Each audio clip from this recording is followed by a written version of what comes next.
Good morning, everyone. Our topic yesterday is all about self-assessment guide on entrepreneurial traits and characteristics. So first is confidence. We are already done with this. Number 2 is optimism. Number 3 is initiative. Number 4 is vision. Number 5 is the desire to control. So I believe we stopped at number 5 yesterday. So I will continue discussing it. So for you to assess yourself, please answer the following questions for us to know if you really possess these characteristics. Answer this on your own lang ha. So do you enjoy being in charge, making the decision and calling the shots? And if you are a follower, do you actively participate in group discussion or just remain quiet and passive? Or in a group, do you often take a leadership position or almost always prefer to sit back and follow? So as an entrepreneur, we should know how to take charge the business and to have a control in what's happening within the enterprise. Number 6, we have the drive and persistence. Do you try to solve obstacles even if it takes time and effort? In the face of obstacles, do you try to meet them, heading an attempt to solve them? Or are you self-motivated, or do you need others to push you and encourage you before you act? Or do you have the passion and energy for the things that you believe in and for the things that you do? A good entrepreneur is always persistent by nature. A business is never an overnight success. It takes immense hard work. So, a persistent entrepreneur that works tirelessly always has a greater chance of success. Why? Because they don't easily give up. In facing obstacles, they try to find the drive and motivate themselves. Number 7, we have the risk tolerance. What do you do when you are unsure of the choices of action to take? Do you tend to stay in a state of decision for a long time, afraid to take a risk and act? Do you tend to stay in a state of indecision for a long time, afraid to take a risk and act? Are you able to take decision when some facts are uncertain? Or do you try to clear the facts, then take a risk and make a decision? So are you afraid to take risks? In business now, you are not a businessman if you are not a risk taker.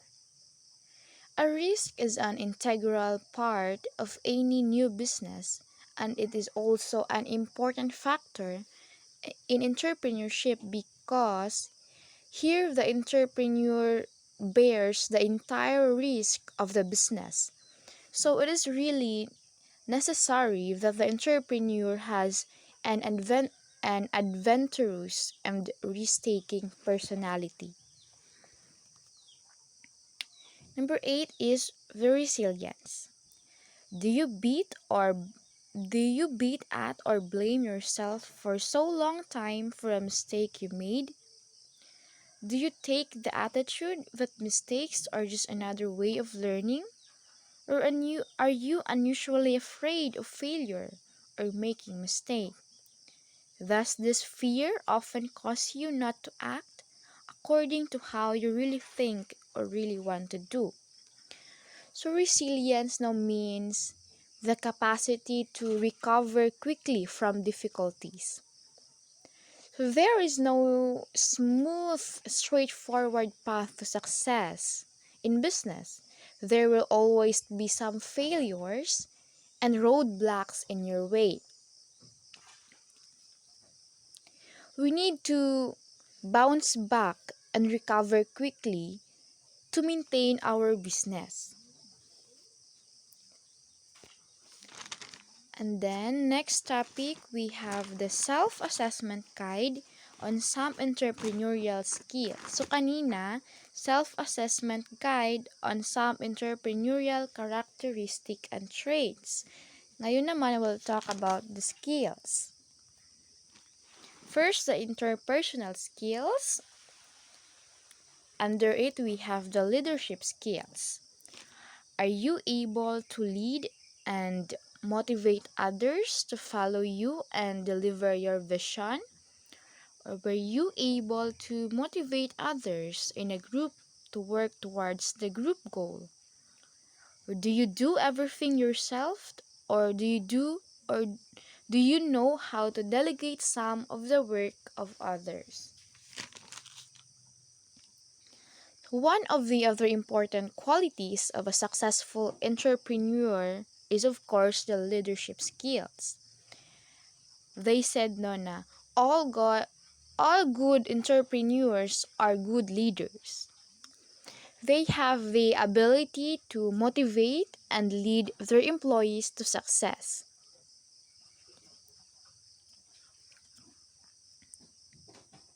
Then we have the communication skills. Are you able to convey your message clearly in written form, such as an email or a report? Are you able to express yourself clearly to people, verbally, or through conversations and discussions? Do people usually understand your message the way you intended them? Or do you often misunderstand what you say and get the wrong message? So communication skills is very important, no, not just in business, but in all aspects of our life. But of course, in business, we need to communicate with our customers, clients, and investments. So how can we negotiate if we don't have the skills? So paano ka makaka-attract ng investors? So you really need to be able to communicate well to sell your vision of the future to a wide variety of audiences, including investors, potential clients, and team members. Next is we have personal relations. Have you ever heard about emotional intelligence? Are you able to create good relationships with the family members and with friends? Or do you realize the value of trying to develop your social side? Example, being able to get to know people, deal with them, get along with them, and even be friends with some of them. Do you have a good relationship with other people? Are you good in interacting with others? So you need to know and recognize the emotion that you feel, and you need to handle your emotions well. So you need to be emotionally stable. So in running a business, there are a lots of ups and downs in starting a business. So you might land a customer, you might lose a customer. So you might separate from your business partners. You might have an emotional conversation with your significant other. You might yell at an employee. And all this might happen in a single day. So you need to protect yourself by starting off strong emotionally. This is a lot to handle, and you need to be self-aware in order for you to survive the highs and lows of your business. Next is we have the negotiations. So do you know how to negotiate without losing your temper or raising your voice, or losing your temper or being antagonistic? Have you ever tried to negotiate things, work out an agreement between you and another person or group? Negotiations is very important in business, so you need to negotiate with your clients and investors. So have you tried negotiating? Kahit yung mga simple acts lang ng negotiation like no, as a customer no mamalit man jud tag products and services. So did you ever have the opportunity to negotiate prices? Did you ever did you ever ask for a discount? So that's an example no of negotiation. So in negotiating, you seek for agreement between you and other group. So kung walang agreement between the both of you, then walang negotiation na naganap. And then number 5, we have the ethics. Do you know how to deal with people based on respect, regardless of what their age or social standing or characteristics are? Do you know how to deal with people fairly, giving them what is their due, not playing favorites, and giving equal treatment? In doing business, we should not forget our ethics. Let's try to work with integrity. As an entrepreneur, let's respect all people regardless of who they are. Respect your customers, your investors, and staffs. Because class, no, believe me, you'll find it difficult to build a happy and productive business if you deal with your staff, customers, or suppliers in a shabby way or in a disrespectful way. Next, we have the critical and creative thinking skills. Under it, we have the creative thinking. Are you able to see situations from a variety of perspectives? Or do you just see them from just one perspective of view, which is your own? Are you able to come up with original ideas? Again, creativity. So why is this important? In terms of business, creativity plays a significant role no from simply choosing your business name. So you need to be creative with that.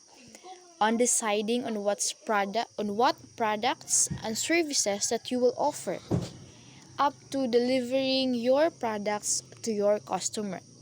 So we need to be creative in catching the attention of our potential customers. Then we have the problem solving. How good are you at coming up with sound solutions to the problems you're facing? What do you do when faced with problems? Do you give up easily, or do you try to think of ways of solving them? So in problem solving, so as an entrepreneur, we should know how to solve problems. We should know how to find solutions to that problem. Because you will need sound strategies for solving business problems that will inevitable. Next is we have the recognizing opportunities. Are you able to create a plan to take advantage of the opportunities you identify? Can you identify or spot a trend? As an entrepreneur, we should recognize opportunities that will arise and find ways how to grab that opportunities and create a workable plan to take advantage of that opportunities. Then we have the management skills. Under it, we have the goal setting. Do you regularly set goals? Do you know how to create a plan to achieve the goal? Are you able to then carry out the plan? As an entrepreneur, no, we should know how to set goals. And the goals should be smart. Smart means specific for S, M means measurable, A, achievable, R, relevant, and for T, we have a time bounded. Because in setting smart goals, it will focus your efforts and allow you to use your time and resources more effectively. Next, we have the planning and organizing. Do you have talents, skills, and abilities necessary to achieve your goals? Can you coordinate people to achieve these goals efficiently and effectively? So, strong project management skills are important as are basic organization skills. You need to have a clear plan on the strategies that you will use. Then we have the decision making. How good are you at making decision? Are you confident in the decision you make? Do you make decisions based on relevant information? Do you weigh the potential consequences or result of your decision? So your business decision now should be based on good information, evidence, and weighing up the potential consequences. So sabi nga nila no, not making a decision or just simply by doing nothing, you are already making a decision. So you should act now and decide for your business. So I guess that would be all. Again, good morning and thank you for listening.